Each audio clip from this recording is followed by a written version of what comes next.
పవిత్రాత్మ స్వరూపులకు ప్రియాత్మ బంధువులారా, శ్రీమద్ భగవద్గీత విశ్వరూప సందర్శన యోగము 11వ అధ్యాయం. వాయుర్యమోగ్నిర్వరుణ శశాంకః ప్రజాపతిస్త్వం ప్రపితామహశ్చాం నమో నమస్తేస్తు సహస్రకృత్వః పునశ్చ భూయోపి నమో నమస్తే. వాయుర్యమోగ్నిర్వరుణ శశాంకః ప్రజాపతిస్త్వం ప్రపితామహశ్చాం నమో నమస్తేస్తు సహస్రకృత్వః పునశ్చ భూయోపి నమో నమస్తే. ఇప్పుడు అర్జునుడు ప్రార్థిస్తున్నాడు. ఎందుకంటే విశ్వరూపంలో అందరూ కనబడుతున్నారు, ఆయన కంటే భిన్నంగా ఎవరు కనబడడం లేదు.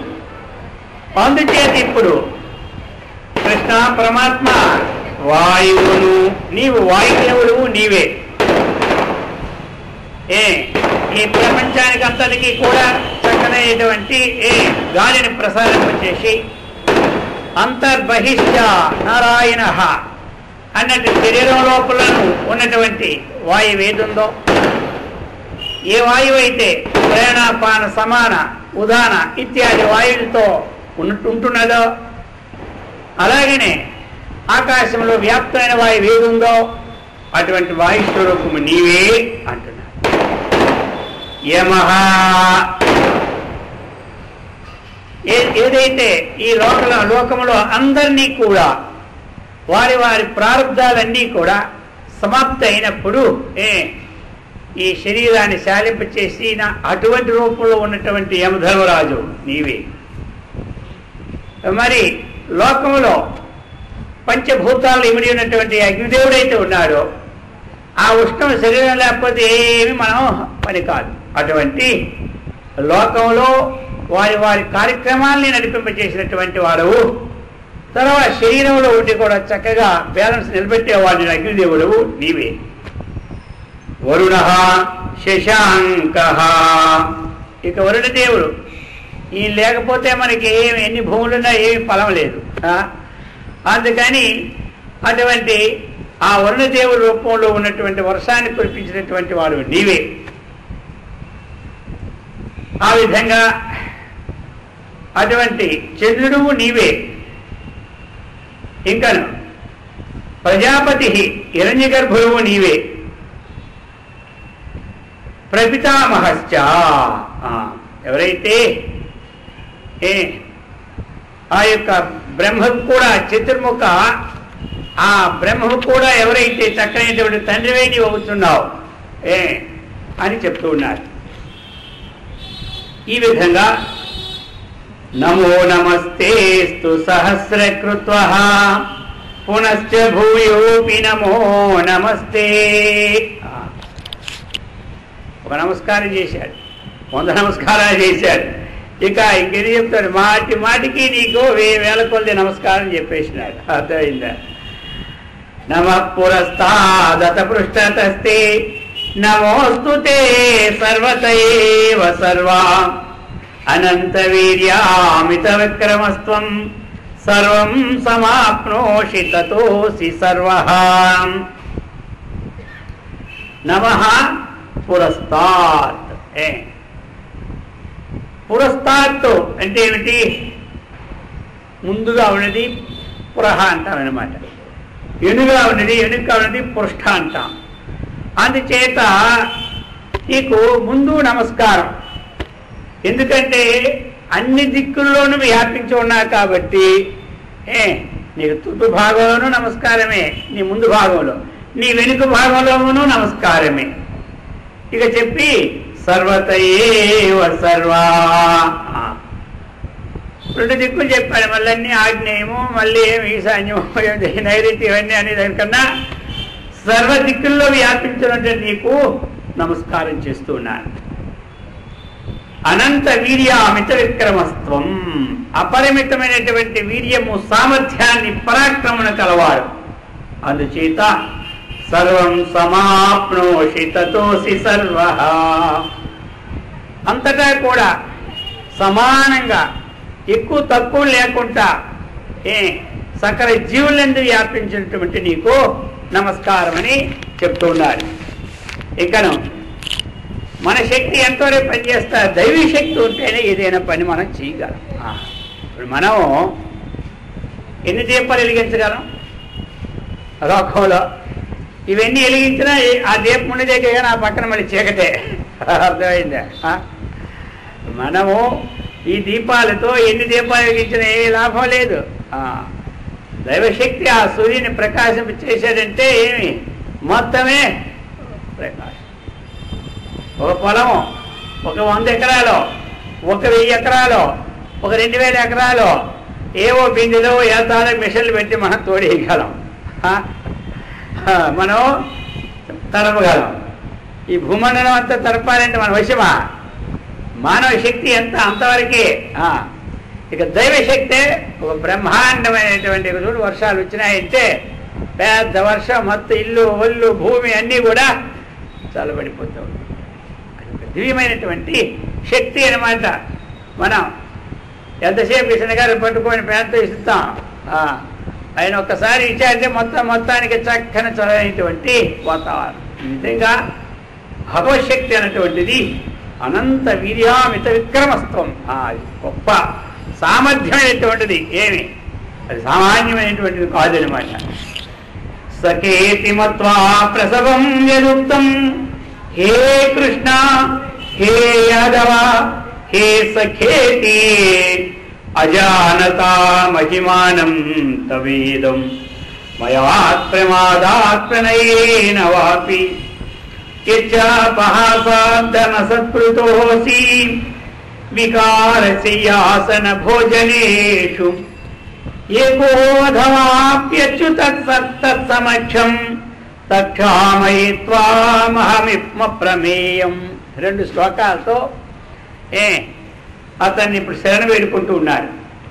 సకేతి మత్వా ప్రసవం యదుక్తం, నువ్వు ఎంత శక్తివంతుడివని, ఈ జగత్తునికి ఆధారభూతుడివని, నాతో స్నేహంగా మనిద్దరం పరస్పరంగా ఆడుకున్నప్పుడు కానీ మాట్లాడుకున్నప్పుడు కానీ తిన్నప్పుడు కానీ ఈ భావమే నాకు తెలియదు. కాబట్టి అది నేను తెలుసుకోలేక ఆ పొరపాటున ప్రమాదాత్తు, అంటే ప్రమాదం అంటే ఏమిటి? పొరపాటు. ఆ పొరపాటున ప్రణయేన, ఆ దగ్గర ఉన్నటువంటి స్నేహ బంధం చేత ఇప్పుడు నేను ఏ కృష్ణ ఓయి యజనందన ఓయి సఖ అని, ఓయి నల్లవాడ ఓయి గొల్లవాడ అని ఈ విధంగా నేను అనేక సార్లు ఆ చిరకాల పరిచయం చేత, లేకపోతే స్నేహం చేత, లేకపోతే సమాన వయస్కుని తలంచి కానీ ఏదో భావం చేత, ఆ భావం చేత నేను నిన్ను నిర్లక్ష్యముగా ఆలోచింపకుంటానా. కొన్ని నిన్ను హేళనగా అప్పుడప్పుడు తమాషాగా ఏవో కొన్ని వాక్యాలు పలికేశాను. అది ఎలాంటప్పుడు అంటావా? ఇచ్చాపహాసార్థమసత్కృతోసి, ఏదైతే మరి ఈ విధంగా అపహాసార్థం ఎప్పుడెప్పుడంటే విహార శయ్యాసన భోజనేషు, విహారం మనం కలిసి అటు ఇటు కూడా షికారుకి వెళ్ళేవాళ్ళం కదా, అలాంటప్పుడు ఇంకా శయ్య ఆ పడుకుండేటప్పుడు కూర్చుండేటప్పుడు ఆ భోజనాల దగ్గర ఇలాంటి దగ్గర మరి ఏమి బంధువులు ఇచ్చినప్పుడు ఒక్కొక్కరు తమాషగా ముచ్చట్లు వేసుకొని ఆడుకుంటుంటారు కదా, ఆ విధంగా ఏకో అధవా అప్యచ్యుత, అలాగే నేను ఏకాంతంలో ఉన్నప్పుడు కూడా ఈ విధంగా నేను ఇంకా అందరి ఎదుట కూడా కొంతమంది మధ్యలో ఉన్నప్పుడు, ఒకసారి నేను ఏకాంతంగా ఉన్నప్పుడు, ఒకసారి భోజనం చేసేటప్పుడు, ఒకసారి పడుకుండే సమయంలో, ఒకసారి విహారం మనము చేసేటప్పుడు, ఈ సమయాలలో నేను ఏదైతే నిన్ను పరిహాసంగా కానీ అవమానంగా ఏదైతే నేను పలుకున్నానో ఆ తప్పులన్నీ కూడా తతు క్షామయేత్. అవన్నీ కూడా నువ్వు క్షమించాలి. అహం అప్రమేయం. నీవు ప్రమాణాలకి అందనివాడు, వేదమునకు అతీతుడు అయినటువంటి నిన్ను నేను ప్రార్థిస్తూ ఉన్నాను, సరైందా? అందుచేత నన్ను క్షమించన్నాడు. ఇది అనమాట, అర్థమైందా? ఇప్పుడు తెలిసిన తర్వాత ఆ తప్పులు క్షమించమని ప్రార్థిస్తే ఏమవుతుంది? దీనివల్ల ఎవరికి లాభము? ఎవరు క్షమించమని కోరారో వారికి ఏమవుతాయంటే ఆ దోషము పోతుందన్నమాట. పశ్చాత్తాపము పడాలి. అది పశ్చాత్తాపిన అపశ్చాత్తాపిన నిరయాన్ యాంతి అన్నాడు. గొప్ప నరకమైనటువంటి స్వరూపాన్ని పశ్చాత్తాపం పన్నవాడు పొందుతాడు. అందుచేత ఇప్పుడు తెలిసింది కాబట్టి ఈయన పశ్చాత్తాపాన్ని చెంది తప్పులని క్షమించమన్నాడు. పితాసి లోకస్య చరాచరస్య త్వమస్య పూజ్యస్య గురుర్గరీయాన్ నత్వస్తమోస్త్యభ్యధిక కుతోన్యః లోకత్రయేప్యప్రతిమ ప్రభావా. ఎలాంటి వాడు ఏంటి మీరు? చరాచరస్య లోకస్య పితాసి. ఈ చరము అచరం. చరం అంటే ఏమిటి? కదిలేవి. అచరం అంటే ఏమిటి? కదలనేవి. అంటే స్థావరము జంగమన్నా చరము అచరమన్నా ఒక్కటే. జంగమము అంటే కదిలేవి, స్థావరం అంటే కదలనేవి. అలాగని ఇక్కడ చరము అంటే కదిలినటువంటి జీవులన్నీ. అచరము ఆ చెట్లు కొండలు ఆ పుట్టలు అవి కదలవు. అటువంటి సమస్తానికి కూడా నీవు తండ్రి వంటి వాడు. త్వమస్య పూజ్యస్య గురుర్గరీయాన్. ఇంకెలాగా? త్వం నీవు పూజ్యశ్చ గురుహు గరియా. గరియా శ్రేష్టమైనటువంటి వాడు. ఈ గురువు ఎప్పుడు వాడు? పూర్వేషామపి గురు కాలేన వచ్చాదత్ అన్నారు పతంజలి. కాబట్టి ఇప్పుడు ఎంతమంది అయితే మనకి గురువులు ఉన్నారో వీళ్ళందరికీ గురువు ఆయన. అటువంటి శ్రేష్టమైనటువంటి వాడు నువ్వు, గురువు శ్రేష్టమైన వాడు, పూజ్యుడు. కాబట్టి నీవు పూజింపదగినవాడు. అటువంటి నీకు నమస్కారం అంటున్నాడు. త్వతు సమః, త్వత్సమః నీతో సమానమైన వాడు నాస్తి అంటున్నాడు. త్వత్తు సమః నాస్తి. లోకంలో ఇంకా నీకు సమానమైన వాడు లేడు. లేడు అంటే ఎంతవరకు లేడు, ఇక మీద ఉండబోడు, ఇప్పుడు కూడా లేడు. ఇక అభ్యధిక, అధికుడు కూడా ఎవడు లేడు. అన్య అధిక, ఇంకా ఎక్కడ నీకంటే అధికమైన వాడు కూడా లోకంలో లేడు. ఇంకా లోకత్రయేపి అప్రతిమ ప్రభావ, ఒక త్రిభువనములందు కూడా నీతో సమానమైన వాడు లేడు. అందుచేత తస్మాత్ ప్రణమ్య ప్రణిధాయ కాయం ప్రసాదయత్వామహమీశమీడ్యం పితేవ పుత్రస్య సఖేవ సఖ్యో ప్రియః ప్రియయార్హసి దేవశోడం. అందుచేత లోకంలో ఒక ఉదాహరణ తీసుకొని వాళ్ళందరూ ఏ విధంగా అయితే తప్పు చేసిన వారిని క్షమిస్తూ ఉన్నారో నన్ను కూడా ఆ విధంగా నేను చేసిన తప్పుల్ని క్షమించమని వేడుకుంటూ ఉన్నారు. తస్మాత్ ఆ కారణము చేత మహమీశమీఢ్యం, నీవెవడో మహా గొప్పదైనటువంటి ఈశం ఈఢ్యం.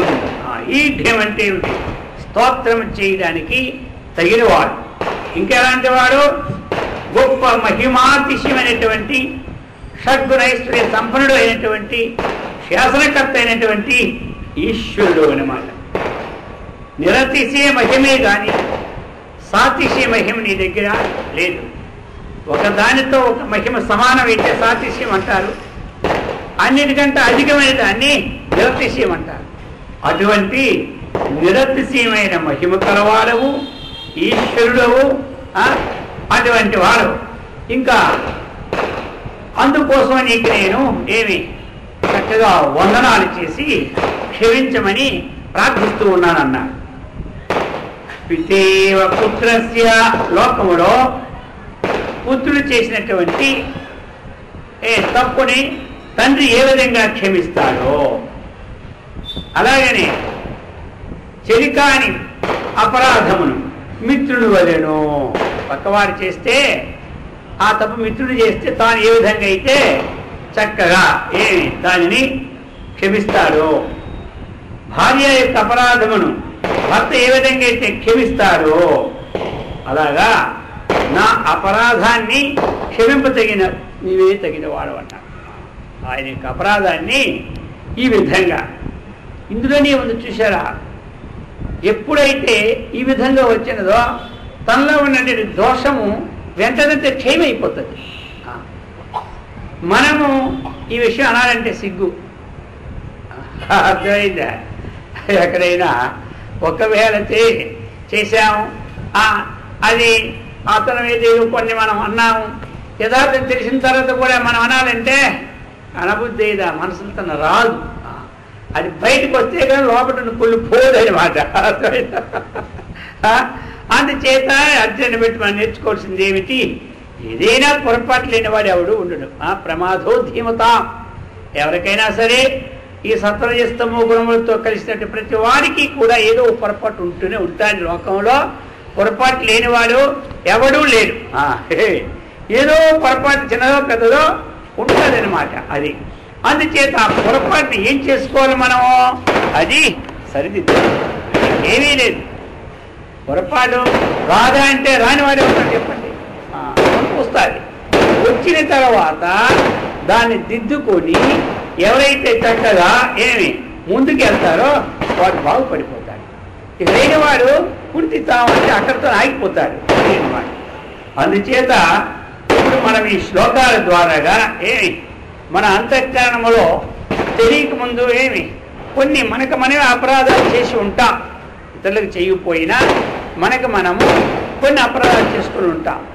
అవి మనకు జ్ఞానం తెలిసిన తర్వాత ఆ అపరాధాలు మనం ఇలా చేస్తున్నామని పశ్చాత్తాపాన్ని చెంది ఆ భగవంతుని ప్రార్థించి మళ్ళీ ఆ అపరాధాలు చేయకుండా ఉంటే ఆ దోషమే మనకే లేదు. అది చేత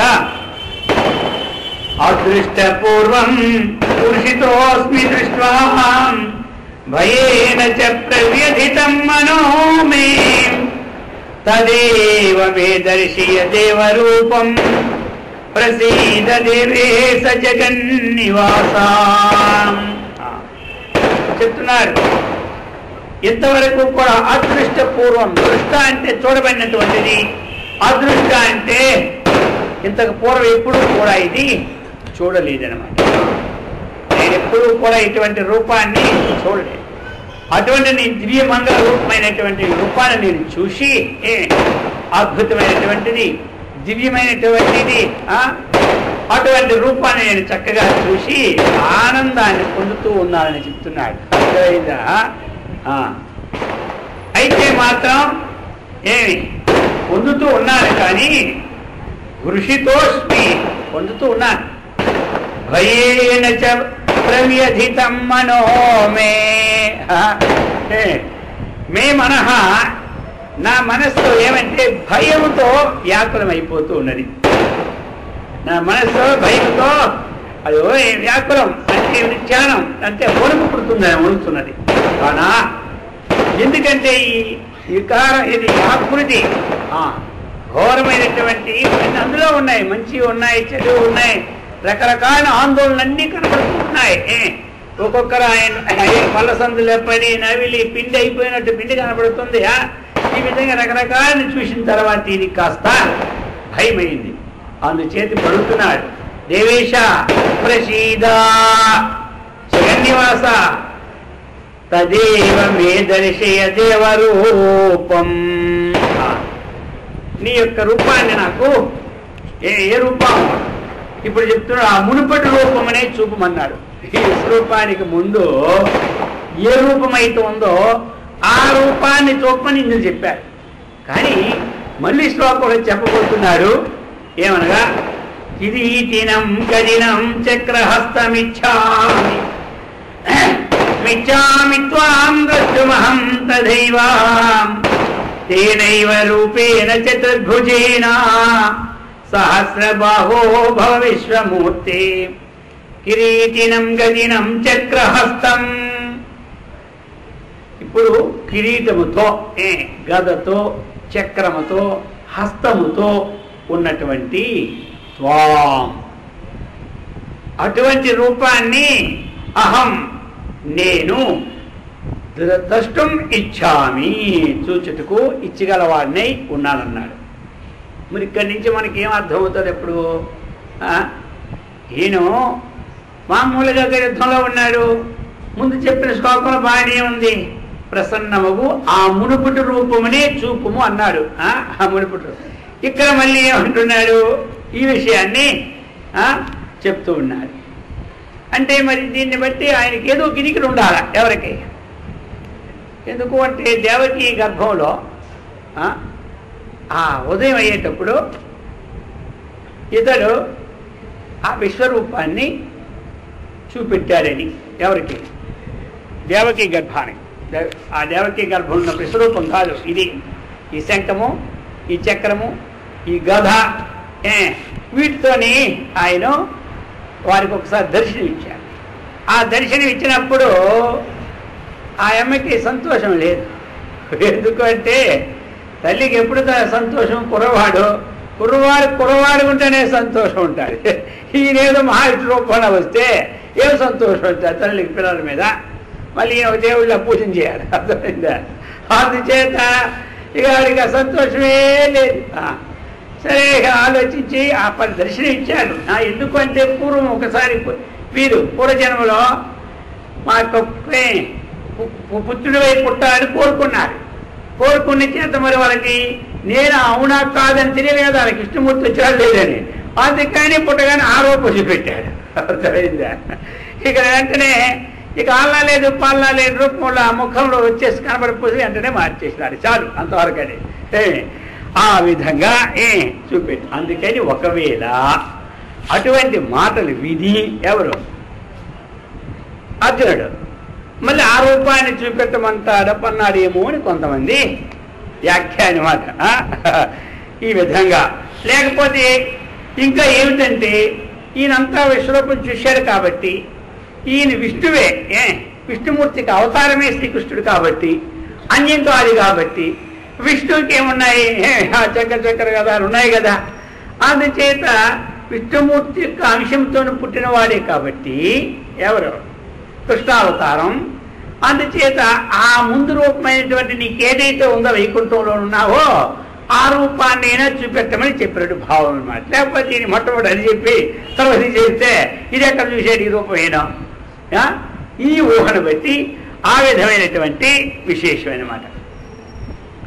తేనైవ రూపేణ చతుర్భుజేన సహస్రబాహో భవ విశ్వమూర్తే. ఇప్పుడు భగవంతుడు చెప్తున్నాడు. ఇంతవరకు కూడా అర్జునుడు చక్కగా ప్రార్థన చేశాడు. భగవంతుడు శ్రీ భగవాన్ వాచ మయా ప్రసన్నేన తవార్జునేదం రూపం పరం దర్శితమాత్మయోగాత్ తేజోమయం విశ్వమనంతమాద్యం ఇన్మే త్వదన్యేన న దృష్టపూర్వం. మయా ప్రసన్నేన తవ అర్జున ఇదం రూపం పరం దర్శితం ఆత్మయోగాత్. చెప్తున్నారు ఇప్పుడు ఆత్మయోగాత్ నా యొక్క యోగమహిమ వలన ఆత్మయోగాత్తే నా యొక్క యోగమహిమ వలనే త్వం నీకు ఏమిటి ఆ లోకోత్తరమైనటువంటి అద్భుతమైనటువంటి విశ్వరూపాన్ని నేను చూపించాను. ఎందుకు? నిన్ను అనుగ్రహించాలన్నటువంటి తలంపుతో నీకు ఎలాగా జ్ఞానాన్ని నేను బోధిస్తూ ఉన్నాను, తత్వాన్ని. కానీ సగుణ సాకార స్వరూపమైనటువంటిది కూడా ఒక్కసారి నీవు తెలుసుకుంటే నువ్వు భక్తుడు కాబట్టి చాలా నీవు అనేక జన్మల నుంచి చేసిన సంస్కార రూపమైనటువంటిది ఒకటి ఉంది కాబట్టి అది అనేక జన్మ సంసిద్ధ తత్వయాతి పరంపదం అన్నట్టుగా అటువంటి ఒక ఉత్కృష్టమైనటువంటి అంతఃకరణలో ఉంది.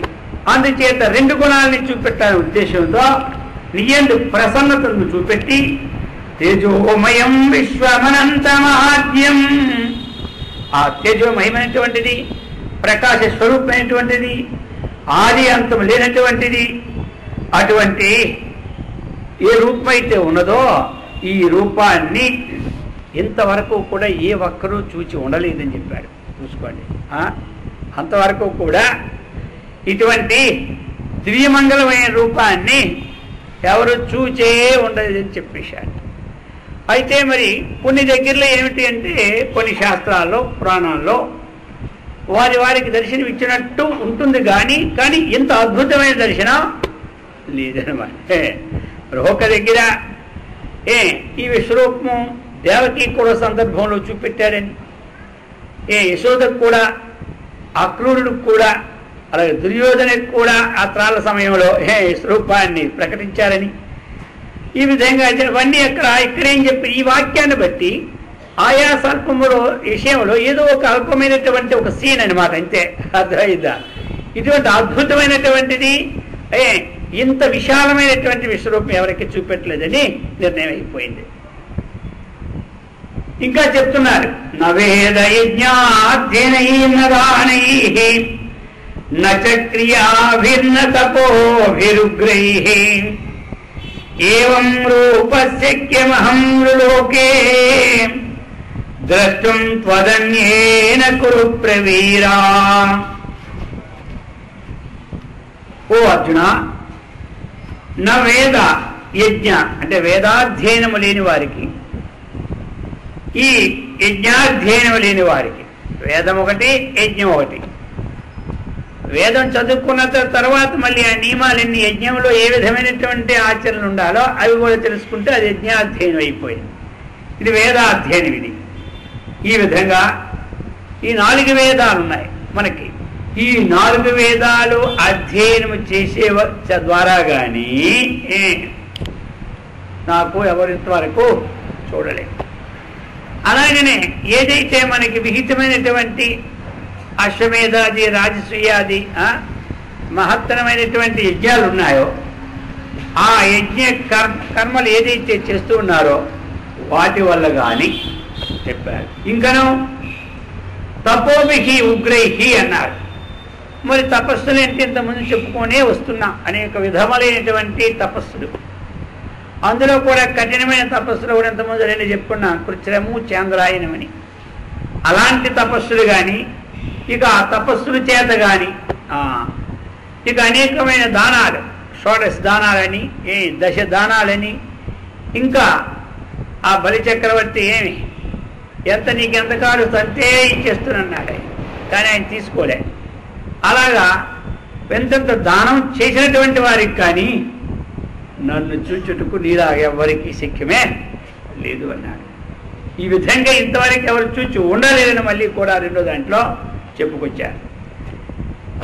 మాతే వ్యథామాచ విమూఢ భావో దృష్ట్వా రూపం ఘోరమీ దృంగమేదం వ్యపేతభిః ప్రీతమనః పునస్త్వం తదైవ మే రూపమిదం ప్రపశ్యాం. దృష్ట్వా రూపం ఘోరం ఈదృశం చెప్తున్నారు. ఇదమంటే ఇటువంటిది, ఇటు భయంకరమైనటువంటిది.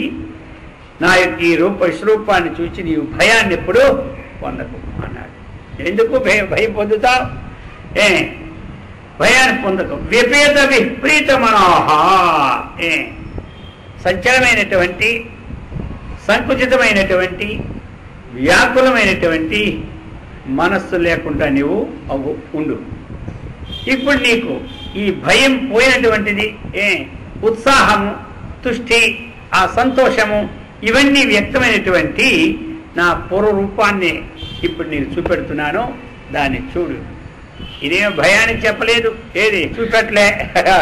ఇది ధైర్యంతో ఈ ద్వైతం అన్నటువంటిది ఇది అద్వైతాన్ని వీడి లేదు. ఇక్కడ జీవబ్రహ్మలకి ఐక్యం అన్నటువంటి తెలుసుకోవాలన్నమాట. ఏదైతే సగుణ సాకారాన్ని మనం చూస్తూ ఉన్నామో ఈ సగుణ సాకారం ద్వారా నిర్గుణ నిరాకారం ఏదైతే ఉన్నదో ఈ రెండింటికి అభేదమే గాని భేదము లేదు అన్నటువంటి చూడాలి. అంతేగాని ఇది ఇదే అది అదేనే కాదు ఇక్కడ అర్థం. అటువంటి రూపాన్ని దాన్ని పురస్కరించుకొని ఇప్పుడు బోధిస్తూ ఉన్నారు. అది బోధిస్తూ ఇంతవరకు కూడా చక్కగా ఈ విశ్వరూపాన్ని చూపెట్టాడు. ఇక ధృతరాష్ట్ర మహారాజుతో సంజయుడు చెప్తూ ఉన్నారు ఏ విధంగా, ఓ ధృతరాష్ట్ర మహారాజా అని. అక్కడ ఇత్యర్జునం వాసుదేవస్తథోక్త్వా స్వకం రూపం దర్శయామాస భూయః ఆశ్వాసయామాస చ భీతమేనం భూత్వా పునః సౌమ్య వపుర్మహాత్మా. ఓ శ్రీకృష్ణమూర్తి అని అక్కడ ధృతరాష్ట్ర మహారాజుతో చెబుతున్నాడు. అర్జును గురించి ఇట్లు చెప్పి అలాగనే మరలా తన యొక్క మునుపటి రూపాన్ని చక్కగా చూపాడు.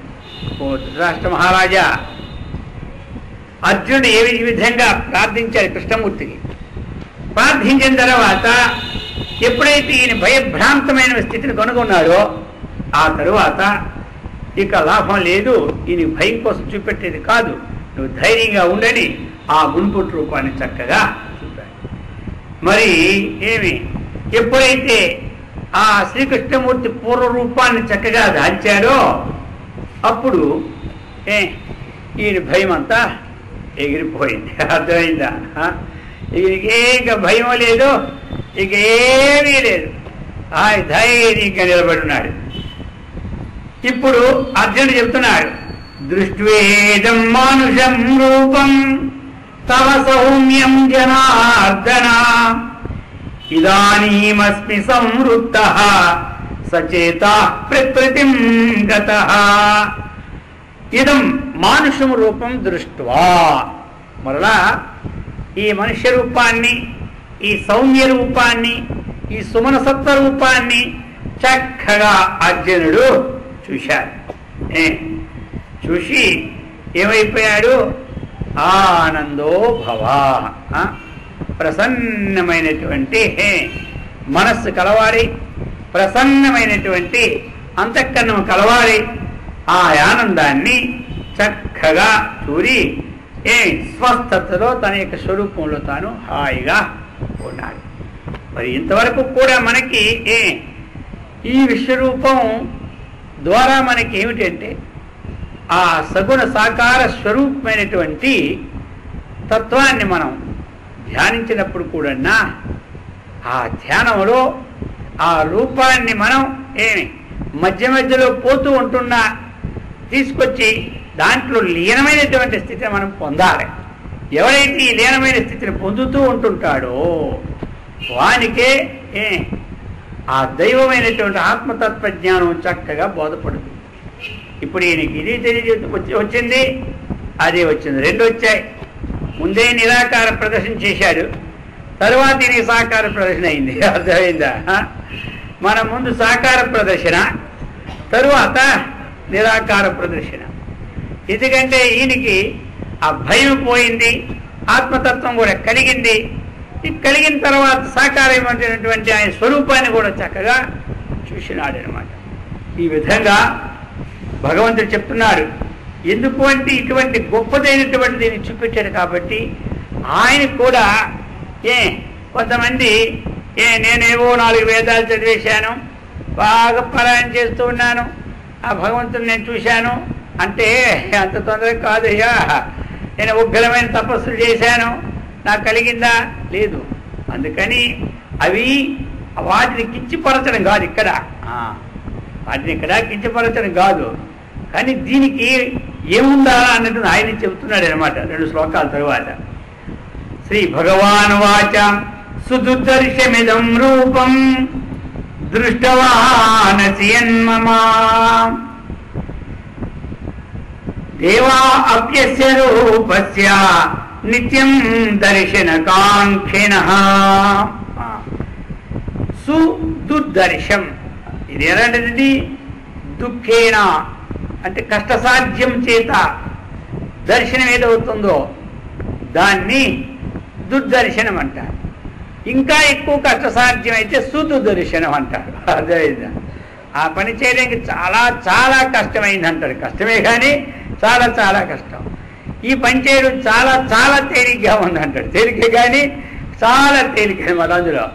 ఆ విధంగా సుదుర్దర్శం ఇది చూచుడికి ఏమిటంటే అత్యంతమైనటువంటి దుర్లభమైనటువంటిది అన్నమాట. అటువంటిది ఇదం రూపం నా యొక్క రూపమును దృష్టవానసి నువ్వు చక్కగా ఏమి ప్రసన్నంగా దర్శనం చేసుకున్నావు, చూశావు. దేవా అప్యస్య రూపస్య దేవాహ దేవతలు కూడా ఏమి వారు అస్య రూపస్య దేవాహ అపి దేవతలు కూడా ఈ దివ్యమంగళ స్వరూపమైనటువంటి రూపాన్ని వారు దర్శనం చేయాలని ఇచ్ఛతో చాలా కాలం నుంచి చూస్తూనే ఉన్నారు. కానీ నా యొక్క ఈ దర్శనం వారికి ఏమైందంటే దుర్లభమైంది, ఇప్పటికే ప్రాప్తం కాలేదు. అందుచేత ఇంకోసారి దాన్ని మననం చేసి చెప్తున్నట్టు ముందు చెప్పిన దాన్ని నాహం వేదై న తపసా నదాని నచేజ్యయా శక్తి ఏవ విదో ద్రష్టం దృష్టవానసి మాం యథా అహం వేదైహి ఈ యొక్క వేదముల ద్వారా నా లభ్యతే నేను పొందబడిన వాడును కాను. ఇక తపస ఈ తపస్సుల చేత కూడా నా లభ్య నేను పొందదగిన వాడిని కాను. నా దానిన ఈ దానముల చేత కూడా నేను లభింపబడిన వాడిని కాదు. నచ ఇజ్జేయ ఇజ్జేయ అంటే యజ్ఞయాగాల ద్వారా కూడా ఎలాగైతే నువ్వు చూశావో ఆ విధంగా నన్ను చూచిరికి ఎవడు కూడా శక్యుడు కాదు అన్నటువంటి విషయాన్ని భగవంతుడు చెప్పారు. అయితే మరి ఏ విధంగా చూడగలడు భగవంతుడిని? అది కాదు ఇది కాదు ఇది కాదు అంటుంటే మరి ఏ విధంగా కాకపోతే మరి ఎందుకు మరి ఆ దర్శనం లభించదా ఇక అన్నటువంటి విషయం వస్తుంది కదా. మరి చెప్పింది వాళ్ళు సార్ చెబుతూ ఉంటుంటే అందుకని ఇప్పుడు ఏ విధంగా ఆయన యొక్క తత్వాన్ని తెలుసుకోవడానికో అది ఉపాయాన్ని చక్కగా చెప్తున్నాడు ఈ శ్లోకంలో మనకి. భక్త్యాత్మనన్యయా శక్య అహమేవం విదో అర్జున జ్ఞాతుం ద్రష్టుం చ తత్వేన ప్రవేష్టం చ పరంతప. ఇక్కడ మనకు చెప్తున్నారు భక్త్యా అనన్యయా ఆయన్ని మనము దర్శించాలంటే ఈ భక్తి ద్వారా కానీ ఆయన మనం దర్శించాలి.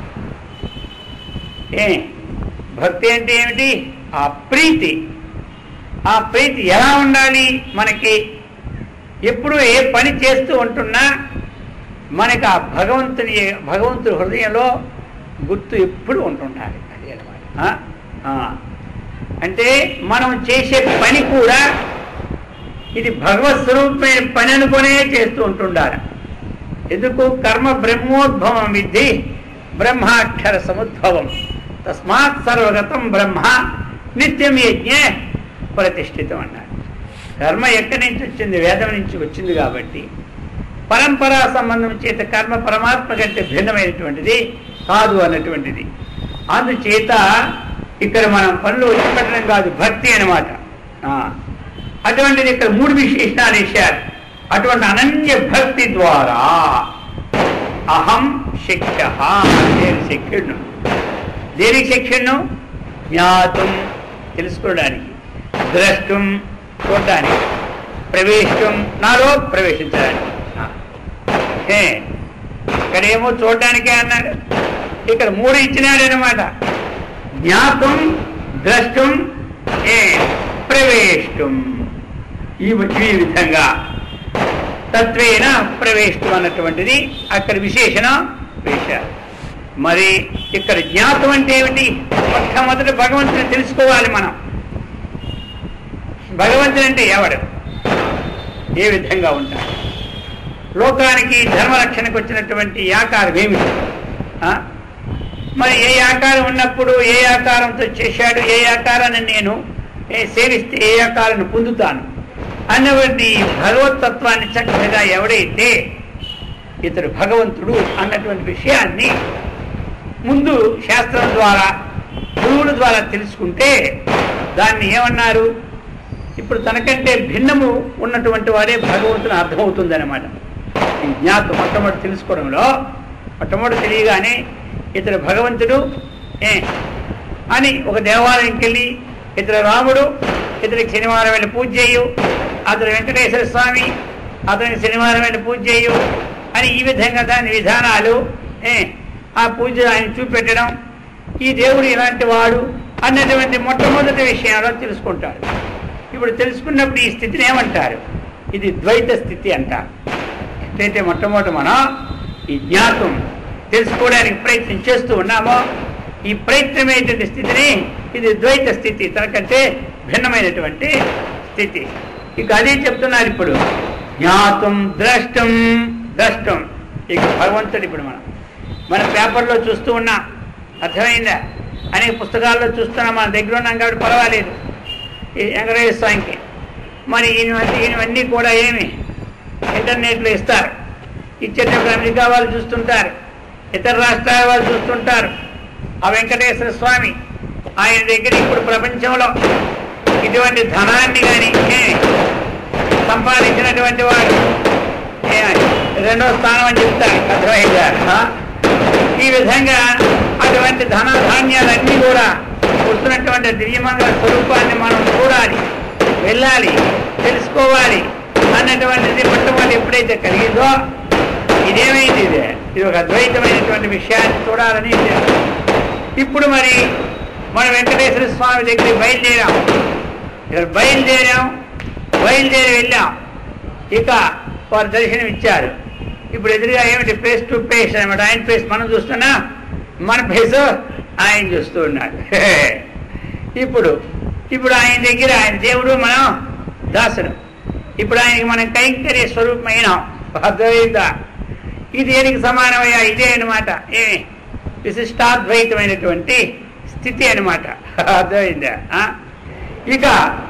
ఇప్పుడు ప్రవేశం, మూడోది ఏం చెప్పారు? ప్రవేశం అంటే ఆయనలో ఐక్యం కావడం, ఆయనలో ఐక్యం కావడం.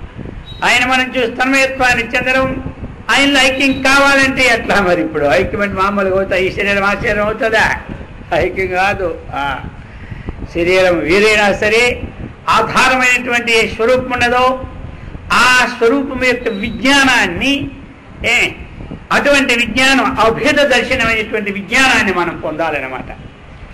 పొందితే ఎప్పుడైతే మనం పొందినామో అప్పుడు భగవంతుల్లో మనము ఐక్యం అవుతాం. ఎలా ఐక్యం అవుతాము?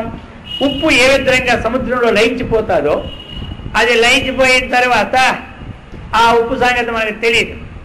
అలాగే నీటి యొక్క బిందువు పైనుంచి వచ్చినప్పుడు అది నదీ ప్రవాహంలో కానీ ఒక చెరువులో కానీ ఎక్కడైనా ఆ బిందువు పడిందంటే ఇది ఈ బిందువు అని తెలియడానికి వీలు.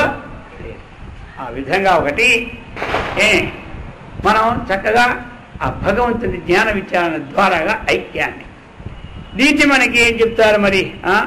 దాన్ని సామీప్యం, సారూప్యం, సాయుధ్యం అంటారు కొంతమంది దీన్ని. ఇందులో మనకి సామీప్యం, సారూప్యం, సాయుధ్యం. సామీప్యం అంటే ఏమిటి? మనకి ఇప్పుడు భగవంతుని యొక్క జ్ఞాతం. జ్ఞాతం అనేది ఏమిటి? సామీప్యం. ఆయన తెలుసుకోవాలి, ఆయన సమీప స్థితిని మనము పొందాలి. అదే మరి ఇప్పుడు ఆయన మనం చూస్తున్నప్పుడు సారూప్యం, తన యొక్క స్వరూపాన్ని, ఆయన తన స్వరూపాన్ని చూస్తున్నారు, ఆయన మనల్ని చూస్తూ ఉన్నారు. సాయుధ్యం, సాయుధ్యం అంటే ఏమిటి? ఇంకా ఆయనలో లీనం కావడం. ఈ విధమైనటువంటి స్థితిగతులు. అయితే కొన్ని ఆ పరిభాషల్లో ఎక్కువ తక్కువ చెప్పిన అర్థాలు ఇచ్చిమించో అక్కడికే తీసుకొస్తాయన్నమాట. అందుచేత ఇటువంటి విషయాలన్నీ కూడా ఆ భగవంతుడు మనం తెలుసుకోవాలి అంటే అనన్యయా శక్య. ఎవరికైతే అనన్యమైన భక్తి ఉంటుందో అటువంటి వారికి చక్కగా నేను మాత్రం యథార్థంగా తెలుసుకోవడానికి యోగ్యుడినే, యథార్థంగా చూడడానికి యోగ్యుడినే, ఆ ప్రవేశించేది కూడా సాధ్యమైన వాడిని నేను.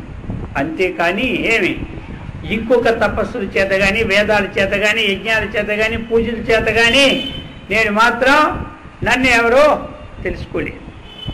అందుకే మరి అనన్య భక్తి కావాలి. భక్తి అనేది ఏమిటిది? ఉపాసన. భక్తి అంటే ఏమిటి? ఇంకా రేపటి నుంచి మనకు వస్తుంది ఆ భక్తి తత్వం.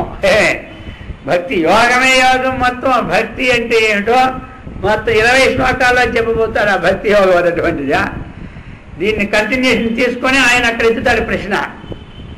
మనకి ఈ చివరున్నటువంటి 2 శ్లోకాల ద్వారాగా ఏకాదశాధ్యాయంలో ఉన్నటువంటి శ్లోకాల ఆధారంగా మళ్ళీ భక్తి యోగంలో ప్రశ్నలు వేసి ముందుకు తీసుకెళ్తాడనమాట. అందుచేత ఇప్పుడు చెప్తున్నారు, జ్ఞాతం ద్రష్టించ తత్వేన ప్రవేశించ పరంతప. మనం ఈ మూడింటిని కూడా అవసరమనే చెప్పుకుంటాం. ఎవరు? అద్వైతం. అద్వైత మతం అంటే ఏమిటి?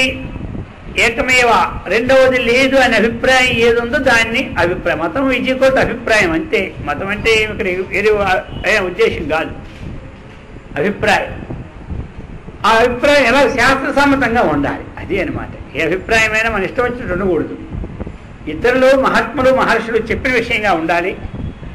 అది వేదశాస్త్ర సమ్మతంగా ఉన్న అభిప్రాయం మాత్రం లోకములో శిరాయిష్టంగా ఉంటుందన్నమాట. అలాంటి లేనటువంటిది ఎప్పుడు ఆ అభిప్రాయం కొన్నాళ్ళు క్షీణించిపోతుంది అనమాట. అది విశేషం. అందుచేత ఇప్పుడు ద్వైతము, విశిష్టాద్వైతము, అద్వైతం అనేటువంటి 3 కూడా మనకి అవసరమే. ద్వైతం అనేటువంటిది ఆ భగవంతునికి సర్వకర్మలు సమర్పణ చేసి చిత్తశుద్ధిని కలుగు చేస్తుంది అనమాట. ఆ విశిష్టాద్వైతం అనేటువంటిది ఏకాగ్ర మనస్సును మనం చేస్తూ భగవంతుని శరణ పొంది దాసోహమితి మనం ఎప్పుడైతే ఉన్నామో దానివలన మనకి చిత్తశుద్ధి కలుగుతుంది అనమాట. దీనివల్ల ఏకాగ్రత కలుగుతుంది. అది అంతఃకరణ శుద్ధి కలిగి ఇప్పుడు ఏకాగ్రతని ఇస్తుంది అన్నమాట. అత్ర ఐకాగ్ర్యార్థం ఉపాసన అన్నారు. ఎప్పుడైతే అభేదమైనటువంటి తత్వాన్ని చక్కగా విచారణ ద్వారాగా జ్ఞానాన్ని పొందుతున్నామో అప్పుడు అద్వైత తత్వం. 3 మనకి అవసరమైనవే ఇందులో. అయితే చివరి ఈ స్థితికి రావాలి. ఇది రాకుండా దీనికి రావడానికి అవి కారణాలు చేసుకోవాలి. అదే ముఖ్యం అనుకుంటే ఇది తెలియదు అనమాట. అందుచేత 3, ఒకటి మల విక్షేపం, మలాన్ని దోషాన్ని పోగొడుతుంది. రెండవది విక్షేప దోషాన్ని పోగొడుతుంది. మూడవది ఆవరణ దోషాన్ని పోగొడుతుంది. ద్వైతం అన్నటువంటిది మల దోషాన్ని పోగొడుతుంది.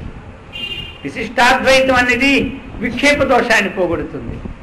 అద్వైతం అన్నటువంటిది ఆవరణ దోషం, తన్నెవరో తాను తెలుసుకోకున్నటువంటి దోషాన్ని పోగొడుతుంది. అటువంటి 3టిని సమన్వయం చేసినటువంటి శ్లోకమే ఇది అనమాట. భక్త్యా త్వనన్యయా ఆశక్య అహమేవం విధో అర్జున జ్ఞాతుం ద్రష్టుంచ తత్వేన ప్రవేష్టుంచ పరంతప అని చెప్పి మత్కర్మ కృన్మత్పరమో మద్భక్త సంగవర్జిత నిర్వైర సర్వభూతేషు యసమామేతి పాండవా. ఇందులో విశేషాలన్నీ ఇస్తున్నారు. అయ్యా అర్జున, మత్కర్మ కృతు. మత్కర్మ అంటే ఏమిటి? ఇక్కడ ఆ భగవద్గీతకరమైనటువంటి కర్మలు. రెండవది మద్భక్త, నా భక్తుడు కా, నా యొక్క కర్మలు చెయ్యి. ఇంకా సంగవర్జిత, ఏదైతే లోక వ్యవహారము మిథ్యాత్మ సంఘం ఏదో ఉందో దాన్ని విడిచిపెట్టు. నిర్వైర సర్వభూతేషు వైరుభావంలాగా ఉంటే యహ సహ మాం ఏతి పాండవ. ఇక్కడ 2 శ్లోకాల్లో ఈ మార్గాల్లోనూ మన భగవంతుని చూడొచ్చు, భగవంతుని పొందొచ్చని.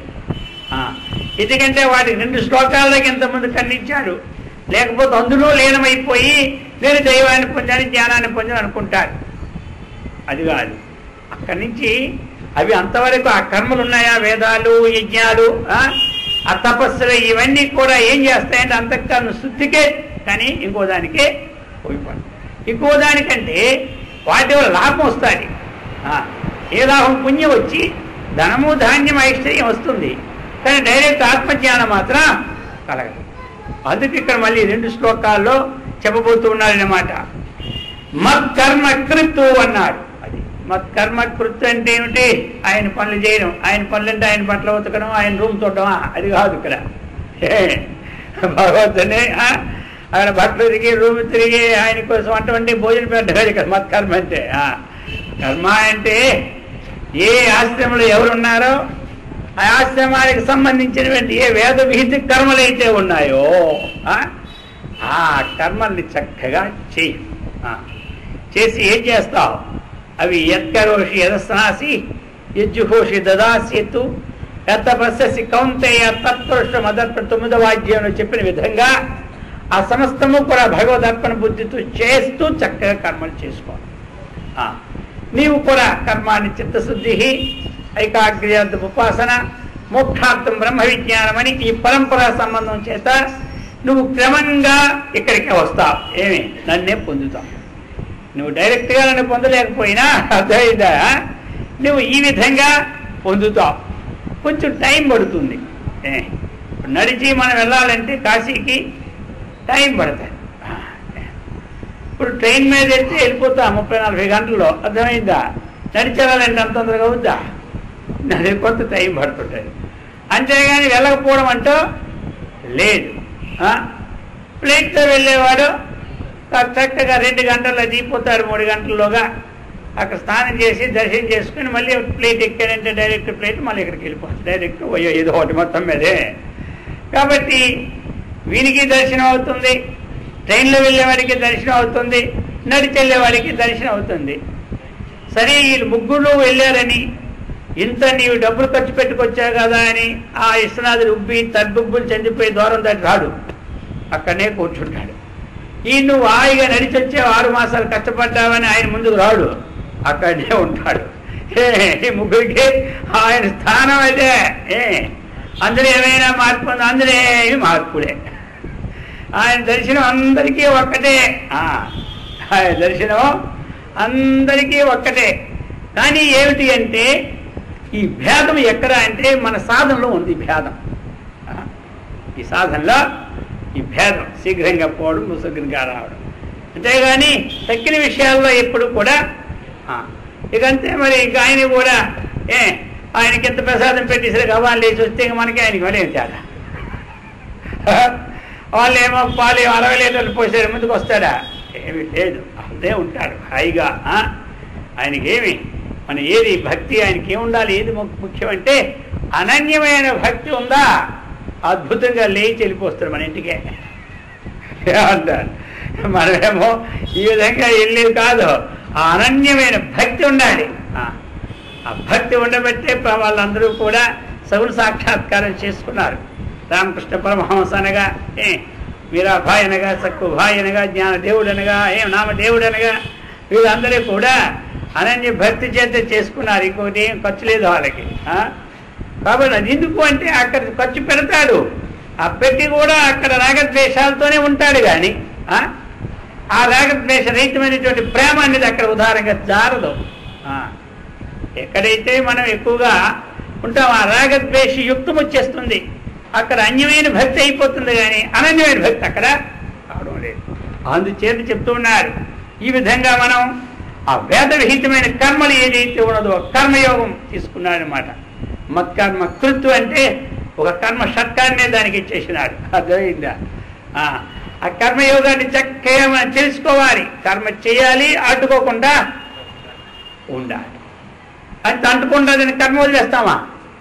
అంటుకుంటుందని కర్మ వదలకూడదు. కర్మ చేస్తూ అంటుకోకుండా ఉండి ఉపాయాన్ని నేర్చుకోవాలి అంతే.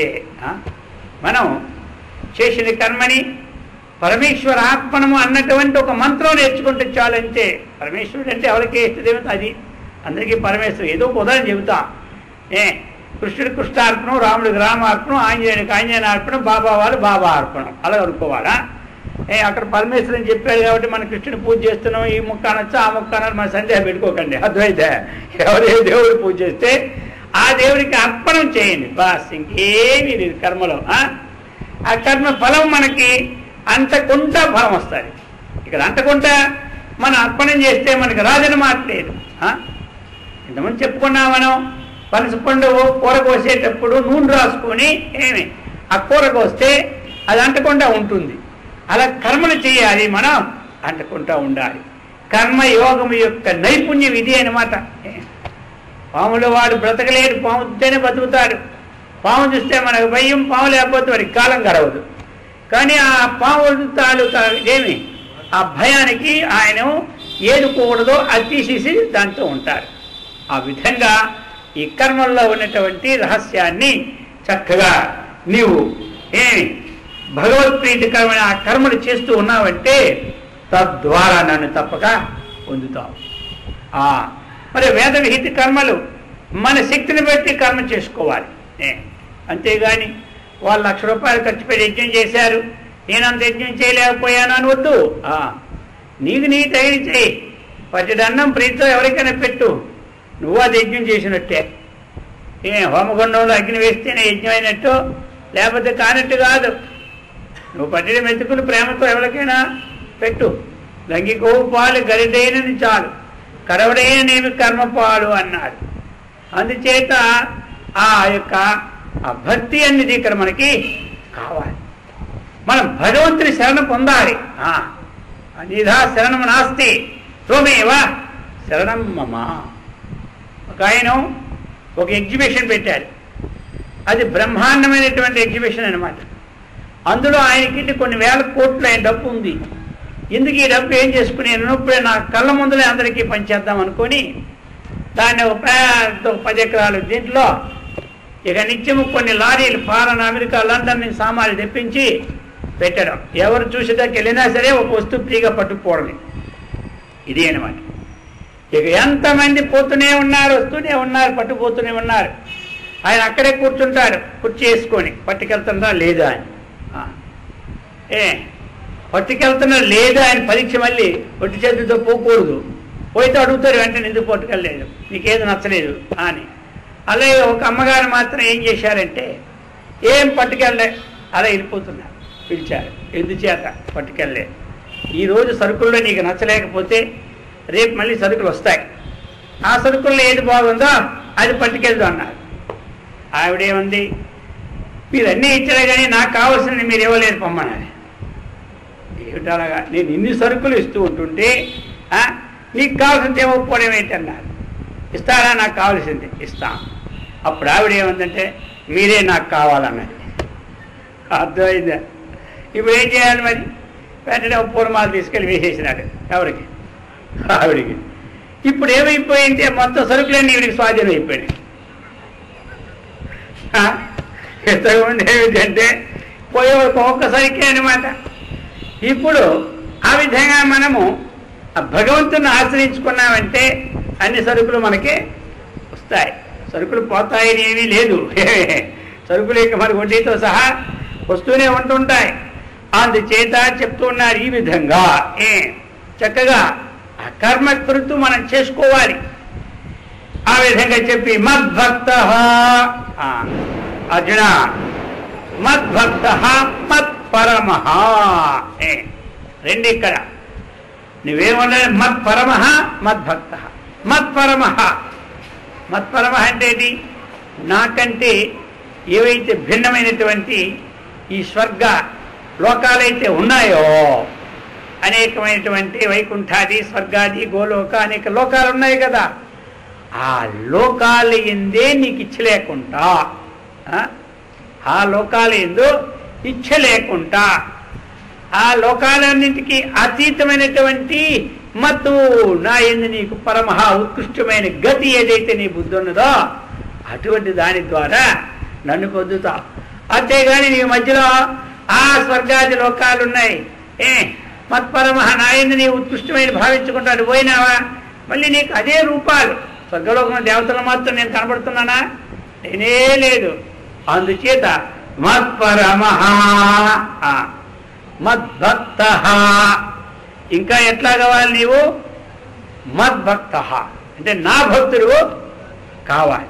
అంటే నా భక్తుడు అంటే పరమాత్మ యందు నీకు అనన్యమైన భక్తి ఉండాలి. సర్వై ప్రకారై మమ భజన పరహ ఉండు. నువ్వు ఏ విధమైన పనులు చేస్తూ ఉంటుండు కానీ నా యందు తప్పమైనటువంటి భక్తియుక్తుడివై నీవు ఉండాలి. అది చెప్తూ ఉన్నారు. సర్వై ప్రకారై నువ్వు ఏ ప్రకారంలో ఏ పని చేసినా ఏది ఆలోచించినా నీ ప్రీతి ఎవరి యందు ఉండాలి? నా యందు ఉండాలి. మరి నా యందు ఉండాలి అంటే మనం సామాన్యంగా ఉంటుందా? ఆయన యొక్క మహాత్మ్యాన్ని తెలుసుకుంటేనే ఉంటుంది. ఇప్పుడు ఎవడు ఏందైనా మనకి ఎక్కువ ప్రీతి ఉందంటే ఆయనలో ఏ విశేషం లేకుండా స్వాముల గతిని పడుకుంటుంటే ఆయన మీద ఎవరికి ప్రేమ ఉంటుందా? అర్థమైందా? ఎవరికి ఉండదా? ఆయనలో ఉన్న విశేషాలు తెలుసుకొని ఆయన లోకానికి చేసినటువంటి ఉపకారం ఎంత, ఆయన ప్రభాతి సేవ ఎంత అన్నటువంటి విషయం ఉంటే కదా ఆయన ప్రీతి ఉంటుంది. ఆయన మాట అక్కడ చెప్పుకుంటాం. అవసరం వస్తే ఆయన ఫోటో కూడా ఇంట్లో మనం పెట్టుకుంటామా లేదా? ఎందుకు పెట్టుకుంటాం? ఆ మహిమాతిశి ఉన్నందు వల్ల. అందుచేత ఇప్పుడు ఇక్కడ 2 ఐటమ్స్ వచ్చాయి చూసారా. తెలుసుకోవడం అంటే జ్ఞానం, తెలుసుకోవడం అంటే జ్ఞానం. అందుచేత ప్రీతి పెరగాలి అంటే వస్తువు యొక్క యథార్థ జ్ఞానాన్ని తెలుసుకోవాలి. వస్తువు యొక్క యథార్థ జ్ఞానాన్ని తెలుసుకోవాలి. ఇప్పుడు ఎన్నిటితో జ్ఞానం గొప్పదా భక్తి గొప్పదా అని అడుగుతారు కొంతమంది. అర్థమైంది? జ్ఞానం గొప్పదా భక్తి గొప్పదా? ముందు తెలుసుకోండి, తర్వాతే జ్ఞానం పెరుగుతుంది, లేకపోతే పెరగదు. వస్తువు యొక్క గుణాలు బాగా తెలిసే అనుకోండి.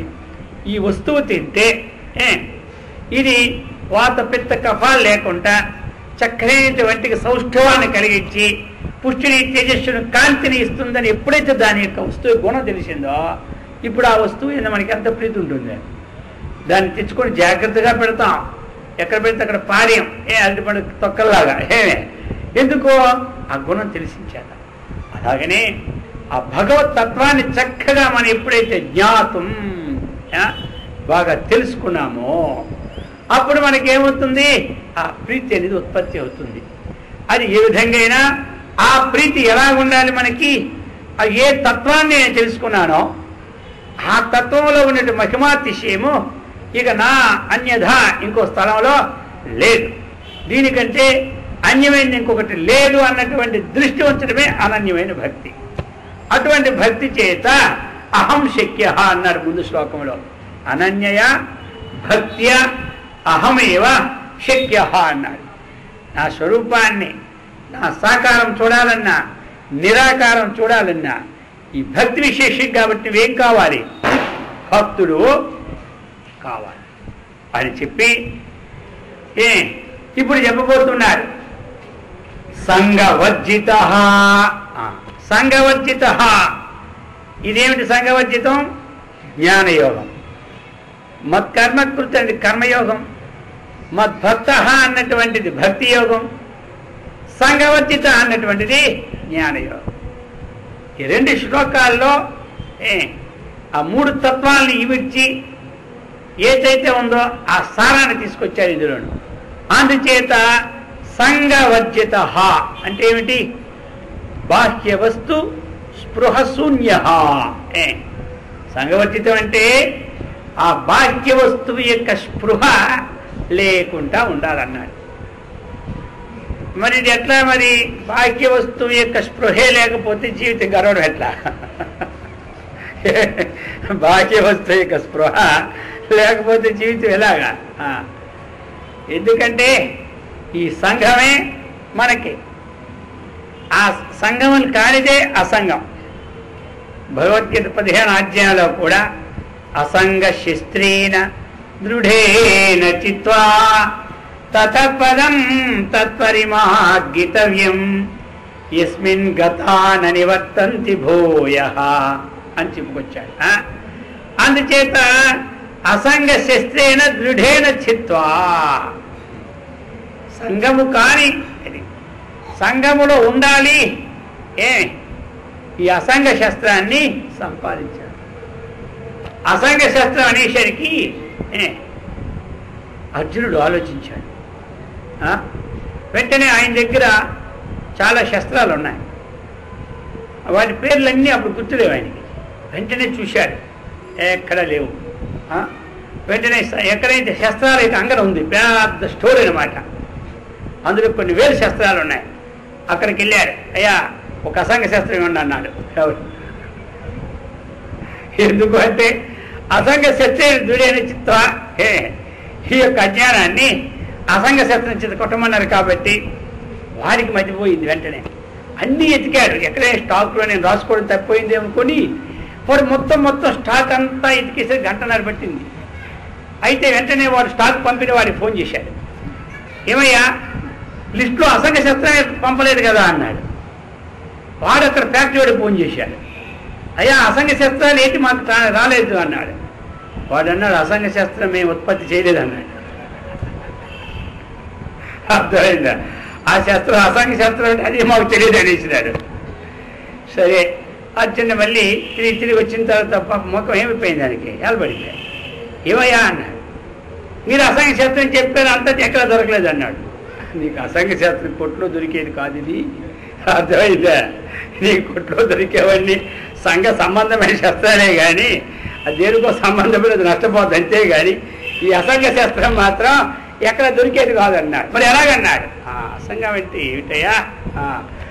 సంగము కాని విషయం తామరాకు నీళ్ళలో ఉంటుంది, దాంతో సంగం ఉండదని. ఆ విధంగా నీవు పని చెయ్యు, నువ్వు ప్రారంధవశాత్తు పని చేస్తావు, చెయ్యు. కానీ అది లోపల ఏమిటి? ఈ పని నేను చేస్తున్నాను అని కర్తృత్వం మాత్రం ఉంచుకో. అది ఇగో ఇది నేను లేకపోతే జరగదు అనే మాట ఉంచుకో. ఎవరు లేకపోయినా అన్నీ జరిగిపోతున్నా ఉంటుంటాయి. మనం మధ్యలో వచ్చాం. ఇప్పుడు మనం ముందున్నావా? 50-60 సంవత్సరాల ముందు మనం లేవు, 100 సంవత్సరాల ముందు. ఇంకో మరి కొద్ది రోజులు పోతే మళ్ళీ మనం ఉండం. అది అప్పుడు నడుస్తుంది సృష్టి, ఇప్పుడు నడుస్తూనే ఉన్నది. అది ఇక మన ఇంట్లో మన తాతలు, వాళ్ళ తాతలు, వాళ్ళ ముత్తాతలు ఉన్నారా? ఇప్పుడు లేరు. వాళ్ళు లేకపోతే ఇల్లు నడుస్తూనే ఉంది. మనం ఏ గోత్రం ఏ వయసు మంది అలాగా వస్తూనే ఉంది. మనం పోయిన తర్వాత నడుస్తూనే ఉంటుంటుంది, నడదా? ఈ రాజ్యంలో మనం వచ్చినాక ఎంతమంది ప్రధానమంత్రి పోలేదు, ఎంతమంది ముఖ్యమంత్రి పోలేదు, ఎంతమంది రాష్ట్రపతులు పోలేదు. వాళ్ళు పోతే ఇప్పుడు నడడం లేదా? అలా మనం పోతే మన ఇల్లు నడుస్తూనే ఉంటుంటుంది. అర్థమైందా? అది పెద్ద ఇల్లు, మన చిన్న ఇల్లు, ఇంతే తేడా. అందుచేత మనకి ఇక్కడ ఏం చేయాలి? కర్తృత్వము అన్నటువంటిది వదులుకోవాలి. వదులుకోవాలి అంటే ఏంటి? వదులుకుంటే పూర్తిగా వదిలిన చికాకే. నాకేం సంబంధం లేదంటే ఇక ఇంట్లో మొత్తం వస్తువులే ఉండవు, తెల్లారికి అన్ని గోల్మాలు అయిపోతాయి. అర్థమైందా? ఇక అక్కడ అందులో ఉంది ఒక 1000 రూపాయలు 10,000 తీసుకుంటున్నాను, ఇది కర్తృత్వం. నీ ఇష్టం అన్నాడు అనుకో, 10,000 10 తీసేది 20,000 ఖర్చు పెడతాడు. అందుచేత వాటిని మనం చక్కగా సంరక్షించినటువంటిది ఉండాలి బయటికి, కానీ లోపటే ఉండాలి. వ్యవహారం నడవడానికి బయటిని కర్తృత్వం ఉన్నట్టే ఉండాలి, లోపల మాత్రం ఉంచుకోకూడదు. లోపల ఉండేదే బంధం, బయట ఉండేదే బంధం కాదు. మనకి మరి స్కూల్లో ఒక కర్తృత్వంతో గట్టిగా చెప్తారు పాఠాలు. అప్పుడు వాళ్ళకి కోపం వచ్చిందనుకో ఒక కర్ర తీసి కొడతారు, ఇంకా కోపం వస్తే తిడతారు. అర్థమైందా? ఇప్పుడు ఎంతవరకు ఉంటుంది ఇది? నేను ఈయనకి కొట్టాను, నేను ఈయనకి తిట్టాను అన్నటువంటి భావం ఎన్నాళ్ళు పెట్టుకుంటాడు. క్షణం అంతే, ఆ పూటకు పోయిందా. మళ్ళీ పూటకు నేను కొట్టాను, నాకు ఆయన కొట్టాడు, ఈ భావాలేమీ ఉండవు. పని చేసుకోవాలి ఈ విధంగా మనం ఏంటి అక్కడ.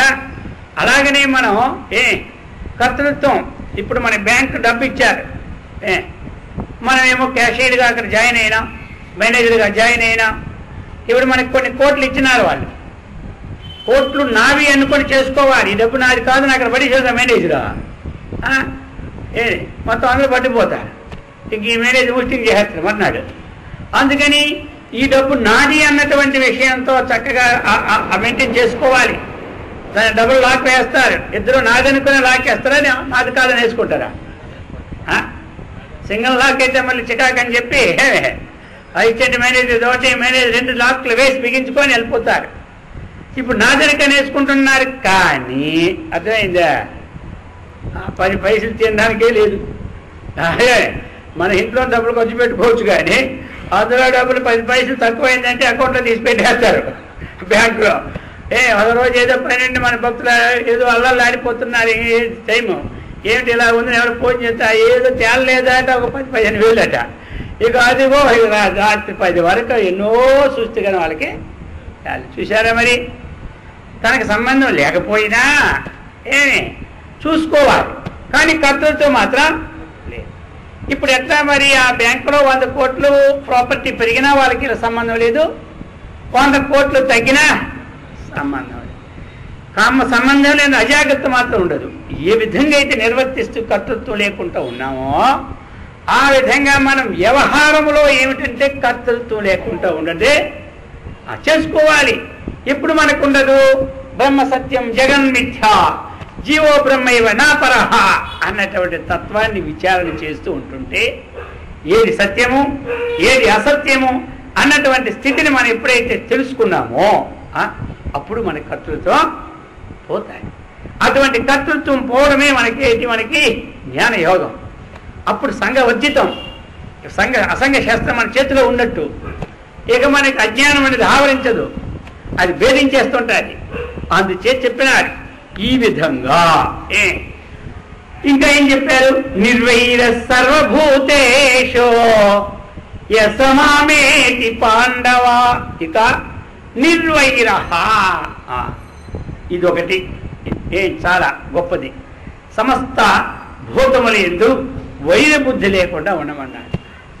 ఈ వైరబుద్ధి లేనిది ఏమిస్తుంది మనకి? ఒకటి భక్తి యోగం, ఒకటి కర్మయోగం అయింది, మత్కర్మ కృత్తు. మద్భక్త అంటే భక్తి యోగం అయింది. తర్వాత ఏమైంది మనకి? సంఘవర్జిత అంటే జ్ఞానయోగం అయింది. ఇప్పుడు నిర్వైర అంటే అద్వైత దర్శనం. మనం నిర్వైర అంటే అన్ని భూతముల యందు ఏ చైతన్య శక్తి ఉందో అది భేద దర్శనము కాకుండా అభేద దర్శనమే నిర్వైరం. మరి ఆ నిర్వైర సర్వభూతేష అన్నప్పుడు ఎట్లా మన నిర్వైర ఎక్కడ వైరు లేదు మనకి? మనకు ఉపకారం చేసిన వాడు వైరుడా? అపకారం చేసిన వాడే శత్రువు, అంతే కదా. అది చెప్పాడు, అపకారిషు ద్వేషశూన్య. అపకారం చేసిన వాని యందు ద్వేషం ఎవరికైతే లేకుండా ఉంటుందో వారికి ఏమైంది? నిర్వైర స్థితి వచ్చింది, వైరుభావం లేని స్థితి. ఇప్పుడు అహింసా ప్రతిష్టాయాం తత్సన్నిధ వైరత్యాగ అన్నారు పతంజలి మహర్షుల వారు.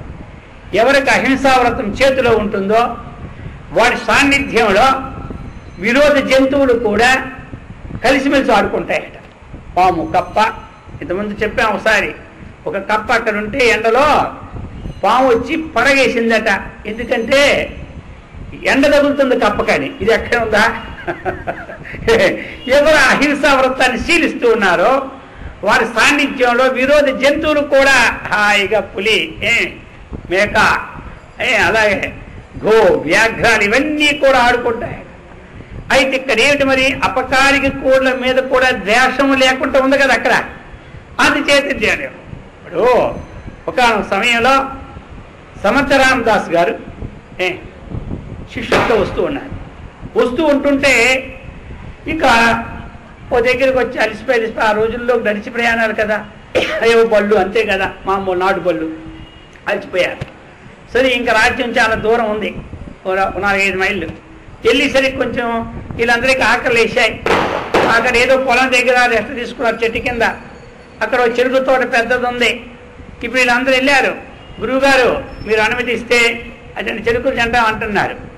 ఈయనతో ఆ చెరుకు తోట ఎవరిదో, వీళ్ళు ఆకలితో చస్తూ ఉన్నారు. ఇప్పుడు గురువుగారు వద్దంటే ఒక బాధ, తీయమంటే ఇంకో బాధ. అలా మౌనంగా ఉండిపోయారు పాపం. ఉండిపోయేసరికి వాళ్ళు వెళ్ళి ఏమే మౌనం అర్థం అంగీకారం అనుకొని వెళ్ళి మొత్తం చెరుకులన్నీ కొన్ని తినేసి ఇక తినకముందే గురుప్రసాదం అని ఒక 2-3 గంటలు తెచ్చి గురువు గారి దగ్గర పెట్టినారు. పెట్టి వాళ్ళేమో తినడానికి పోయినారు.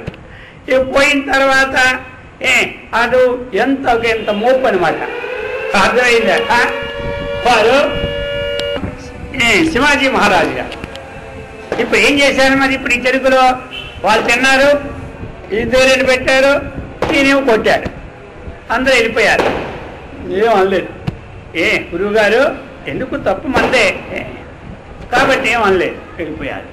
సముద్రరాజు గారు సాయంకాలం వీళ్ళు వెళ్ళిపోయినంత స్నానం స్వయంగా చేస్తున్నారు. స్నానం చేస్తుంటే బీపు పాముతూ ఉన్నారు. పాముతూ అంటుంటే తట్టులు కనబడుతున్నాయి బీప్ మీద, ఇంత తట్టులు, బాగా తట్టులు. అంటే ఆయనకేం అడగలే. బయటకు వచ్చి శిష్యులకి అడిగారు, ఏంటి ఎక్కడైనా పడిపోయారా, ఏమిటి సంగతి, ఏమిటి పడిపోవడం ఏంటి, ఈ రాజ్యం అలాంటిది అన్నారు. ఎవడు శిష్యులు ఏదో ఆకలేసి 2 చెరుకులు తింటే ఆ చెరుకులతో తుక్కుచెరా కొట్టేసినారు ఈయనకి అని అనేసరికి రాజుగారికి ఎలా వచ్చో చూసావా, ఈయన భూములే కదా. వెంటనే కోపం వచ్చింది. సరే ఇక ఎవడా వాడు, ఎక్కడ మీకు జరిగిందంటే వెంటనే మంత్రి పిలిచాడు. ఎక్కడ పాస్ చూడు, అది ఎవరికి రాసి ఉంది ఆ భూమి అని, ఎవరికి ఇచ్చావు నువ్వు, భూమి ఇస్తారు, శిస్తుకి ఇస్తారు కదా, నెలకెంత అని సంవత్సరానికి. వెంటనే సరే వాడిని ఎల్లుండి కల్లా రమ్మని చెప్పి అన్నాడు. వెంటనే వచ్చాడు. ఆయన వచ్చాడు. ఇక ఈయన కాస్త ఏం చేశాడు, ఆ రోజు సింహాసనం మీద ఈయన కూర్చుని పెట్టాడు. ఎవరిని? సముద్రరామదాసుని. ఆ కొట్టినట్టు వాడిని తీసుకొచ్చాడు. సభ అంతా జరుగుతూ ఉన్నది, నిండు జనం. అయ్యా ఇప్పుడు ఈయన ఎలా ఉన్నాడు, ఎక్కడ ఉన్నాడు ఇప్పుడు? శ్మశానం, ఇది సింహాసనం మీద ఉన్నాడు. వాడు చూశాడు, బ్రేకులు జారిపోయినాయి వాడికి.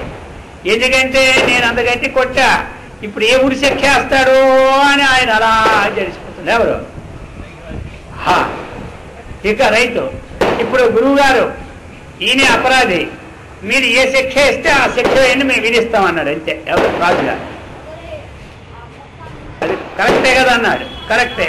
సరే 5 నిమిషాలు అలా మౌనంగా ఉండి ఇప్పుడు సముద్రరాజు గారు చెప్తున్నారు, సముద్ర రామదాస్ గారు చెప్తున్నారు, అయ్యా ఈయన భూమి ఎంత దున్నుతున్నాడు, మీ భూమి 10 ఎకరాలు భూమి దున్నుతున్నాడు మంది, దానికి ఎంత శిస్తు కడుతున్నాడో ఆ శిస్తు ఇక ఆయన జీవిత పర్యంతం తీసుకోకుండా ఉండడమే శిక్ష అన్నాడు. రాజుగారు ఆశ్చర్యపోయాడు. మంత్రి గారు ఇదే శిక్ష, ఈ శిక్ష, ఈ సాధువుల శిక్ష ఇలా ఉంటుంది. అర్థమైంది. సరే ఏది కానీ ఇప్పుడు ఏమైపోయింది, ఇప్పుడు ఆయన వెంటనే వచ్చాడండి. వచ్చి పాదాల మీద పడిపోయి నా తప్పు క్షమించండి, ఇక జీవితంలో నేను ఇలాంటి పొరపాటు ఏనాడు చేయను, ఎవరు కానీ ఏమి తినేదానికి నేను ఎవరిని ఏమి అన్ను పట్టుకెళ్ళిపోయి మోసుకెళ్ళిపోయిన సంగతి ఏదైనా అప్పుడు చూస్తాను, కానీ ఈ రోజు నుంచి నా చెరుకులు తినేవాడిని నేను ఎప్పుడో ఏమో అన్నం, నన్ను క్షమించాలి, మీ వల్ల నా జీవితం నిలబడిందని. ఏం లేదు, నీ కర్మ నీ పుణ్యం ముందు పొమ్మన్నాడే, అంతే. అది ఇప్పుడు ఏం చేశారు, నిర్వైరహ, అంతకంటే కావాల్సిన వాడు ఇంకెవడు ఉంటాడు చెప్పండి మనకి. నిర్వైరహ సర్వభూతేషు యస్మామేతి అంటావు. అందుచేత ఇక్కడ మనకి చెప్తూ ఉన్నారు, ఈ ప్రకారంగా అభేద దర్శనాన్ని ఇచ్చారు. మనకి ఇక్కడ 4 ఇచ్చున్నారు. ఇప్పుడు 1 కర్మ, 2 భక్తి, 3 జ్ఞానం. ఈ 3 ద్వారా అభేద దర్శనం ఇచ్చినటువంటి దివ్యమైన శ్లోకం అన్నమాట 55 చివరి శ్లోకం. అందుచేత ఈ విధంగా ఆ భగవంతుడు ఆ అర్జునుడికి చక్కగా విశ్వరూపాన్ని చూపెట్టాడు. తరువాత ఆ విశ్వరూపము నీ వల్లనే ఎవరు దర్శించిన శక్తులు అన్నదానికి 54-50 శ్లోకాలు మననం చేసుకోవాలి మనం. ఈ విశ్వరూపాన్ని దర్శించే వారికి ఎవరి శక్తులు అంటే 54-50 శ్లోకాలు ఇచ్చారు. అటువంటి విశ్వరూపాన్ని చక్కగా మనకి తెలియజేశారు. ఇక ఈ రెండు చివరి శ్లోకంలోని భక్తి తత్వాన్ని విన్న తర్వాత అర్జునకు వచ్చిన సందేహాన్ని రేపు మనకి వ్యక్తపరుస్తాడు. ఆ వ్యక్తపరిచిన నుంచి మనకు వచ్చిందే భక్తి యోగం. అది అందుచేత అటువంటి ఆ భగవంతుని యొక్క దివ్యమంగళ స్వరూపాన్ని మనం చూసినటువంటి శక్తిని ఆ భగవంతుడు మనకిచ్చి సదా రక్షించుగాక. ఓం సహనావతు సహనౌ భునక్తు సహ వీర్యం కరవావహై తేజస్వినావధీతమస్తు మా విద్విషావహై. ఓం శాంతి శాంతి శాంతి. హరి ఓం తత్సత్. ఇది శ్రీమద్భగవద్గీతా సూపనిషత్స్ బ్రహ్మ విద్యాయాం యోగశాస్త్రే శ్రీకృష్ణార్జున సంవాదే విశ్వరూప సందర్శన యోగో నామ 11ోऽధ్యాయः సమాప్తः.